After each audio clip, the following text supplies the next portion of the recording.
નમસ્કાર મિત્રો, study with Pravin YouTube ચેનલમાં આપ સર્વે મિત્રોનું સ્વાગત છે।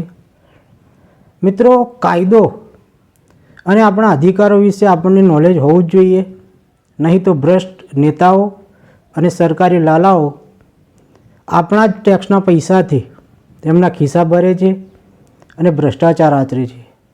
તો આ જ સંદર્ભે આજે આપણે વાત કરવાની છે કે ધારાસભ્યની ગ્રાન્ટમાંથી કેવા કેવા પ્રકારના કામ કરી શકાય। શરૂ કરીએ। ધારાસભ્યની ગ્રાન્ટમાંથી સૌથી પહેલાં રસ્તાઓના કામોની વાત કરીએ તો રસ્તાના કામમાં શહેરી વિસ્તારમાં મુખ્ય રસ્તાઓ પર મેટલ અથવા ડામર રોડનું કામ કરવાનું ગ્રાન્ટ ફાળવી શકાય।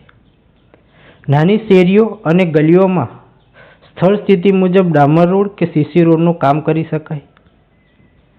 શહેરી વિસ્તારમાં ટ્રાફિક નિયમન માટે રોડ ડિવાઈડર અને સ્પીડ બ્રેકર અંગે કામ કરી શકાય। શહેરી વિસ્તારમાં આવેલી ઝૂંપડપટ્ટી વિસ્તારમાં કામો કરી શકાય।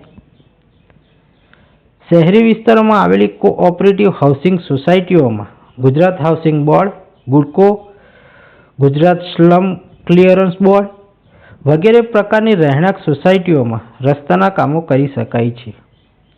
ત્યારબાદ વાત કરીશું પ્રાથમિક શિક્ષણ। તો સરકારી અને મ્યુનિસિપલ કોર્પોરેશન સંચાલિત પ્રાથમિક શાળાઓમાં શૌચાલય તથા મૂતરડી અને પાણી પુરવઠાના કામો કરી શકાય છે। સરકારી અને મ્યુનિસિપલ સંચાલિત પ્રાથમિક શાળાની પ્રોટેક્શન વોલ, વાયર ફેન્સિંગ બનાવવાનું કામ કરી શકાય છે। શહેરી વિસ્તારની પ્રાથમિક શાળાઓમાં જ્યાં વીજળી ઉપલબ્ધ ન હોય ત્યાં વીજળી પૂરી પાડવાની યોજનામાં પણ ગ્રાન્ટ વાપરી શકાય છે। સરકારી અને કોર્પોરેશન સંચાલિત માધ્યમિક શાળાઓમાં પણ શૌચાલય તથા મૂતરડી બનાવવા ધારાસભ્યની ગ્રાન્ટ વાપરી શકાય છે। ત્યારબાદ વ્યાયામ શાળાઓ એટલે કે જીમમાં 1 લાખ રૂપિયાની ગ્રાન્ટ ફાળવી શકાય છે। બહેરા ગૂંગાની શાળાનું બાંધકામ કરવા માટે તેમજ અપંગ અને માનસિક ક્ષતિ ધરાવતા લોકો માટે વિકાસ ગૃહના ઓરડા બનાવવા ગ્રાન્ટ વાપરી શકાય છે। હવે વાત કરીશું પ્રાથમિક આરોગ્યના વિષયમાં।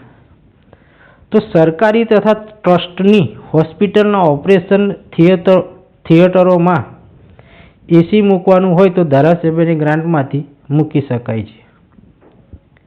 સરકારી અને કોર્પોરેશન સંચાલિત હોસ્પિટલમાં સ્વચ્છતાને લગતા સાધનોની યોજનામાં 1 લાખની ગ્રાન્ટ આપી શકાય।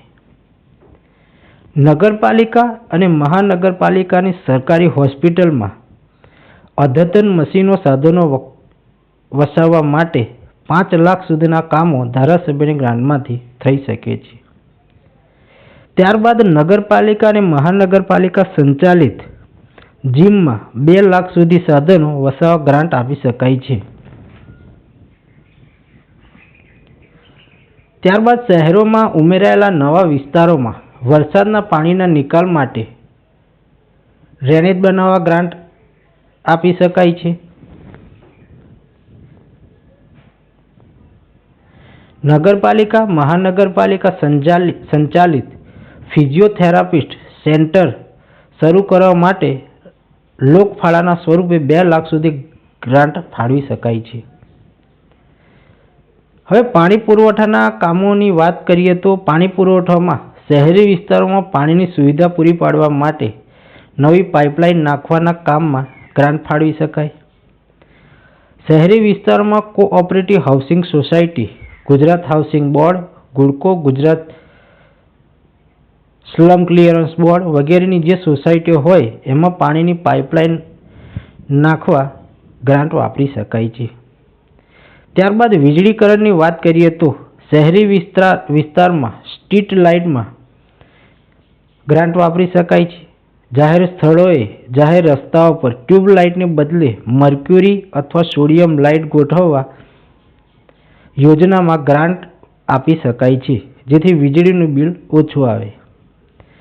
ત્યારબાદ નગરપાલિકા અને મહાનગરપાલિકામાં આવેલા સ્લમ વિસ્તારમાં એટલે કે ઝૂંપડપટ્ટીમાં વીજળી માટે ગ્રાન્ટ ફાળવી શકાય છે। હવે વાત કરીશું પોષણના વિષયમાં કઈ ગ્રાન્ટ ફાળવી શકાય। તો પોષણમાં કોર્પોરેશન સંચાલિત આંગણવાડીના મકાનના બાંધકામ કરવા ગ્રાન્ટ આપી શકાય અને કોર્પોરેશન સંચાલિત આંગણવાડીમાં સાધનો આપવા 4,000ની મર્યાદામાં ગ્રાન્ટ આપી શકાય.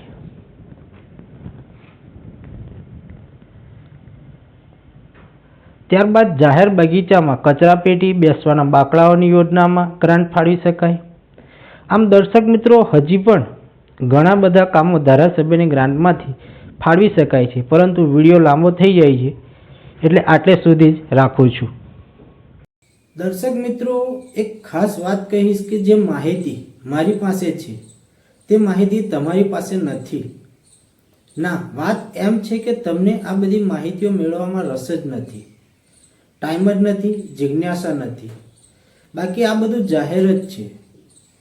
આપણે ગ્રામ પંચાયત, તાલુકા કચેરી, નગરપાલિકા, મહાનગરપાલિકામાં શું થાય છે તે જાણવું જોઈએ અને આપણો હક છે અને જવું જોઈએ. એટલે આપણે કોઈનો ડર રાખ્યા વગર આ બધું જાણવું જોઈએ, તો જ આપણે આપણો અને આપણા દેશનો વિકાસ કરી શકશું, ભ્રષ્ટાચાર અટકાવી શકીશું.